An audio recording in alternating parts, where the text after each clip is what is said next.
Commandments. And so one is we have to decide what does it mean to be good? What does that look like?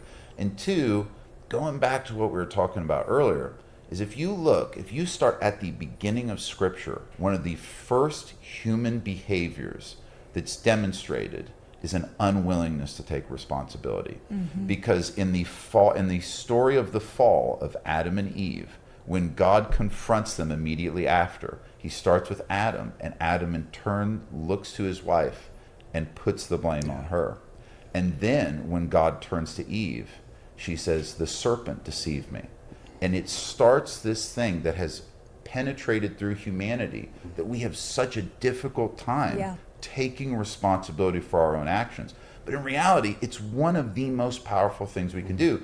You know, we talk about giving your life to Jesus, but in reality, if you are taking no responsibility for your actions, if the climax of where your life is now is a result of things that have happened around you and choices, and don't get me wrong, there's things that we all go through that are outside of our control, but we need to look at the things that are within our control.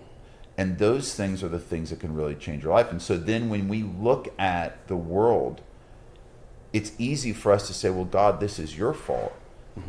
A lot of the terrible things that go on our earth have to do with us and the decisions that wicked people make with regard to the way that they handle those around them. Yeah, that's powerful, and that's a really good point. That was kind of the first, I guess I would say, sinful action of humanity, if you analyze Scripture.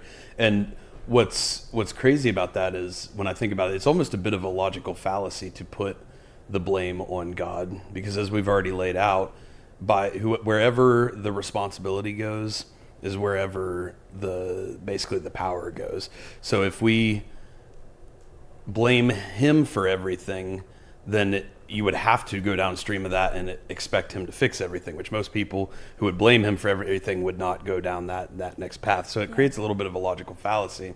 Whereas if we accept the blame ourselves and the responsibility ourselves, even if we can come up with reasons as to why it's not our fault, I think it's a better practice to come up with as many reasons possible as to why it is our fault and is our responsibility, whatever situation we may be dealing with. Because the more of that responsibility we take on, the more ownership we get over the situation, the more power we have to be able to improve and correct that situation and then get right back on that path. And I think Jordan Peterson talks a lot about how, like, getting away from the ideas of good and bad necessarily, because you talked about how people can say, like, oh, if God's so good, why would he allow this? And he likes to focus more on the idea of, like, truth. Like, God is truth, is what he would say. In his 12 Commandments for Life, the book he wrote, like, the number one thing is always tell the truth, or at least don't lie. And I think that goes so much deeper than just like the little white lies we're tempted to tell in day-to-day life. It's being true to ourselves, being true to our own spirit, our calling, our passions, being true to our relationship with God, how we show up, our relationship with others, like even in a marriage. And I think truth is one of those things that speaks very intimately to the human soul. I don't know that, like,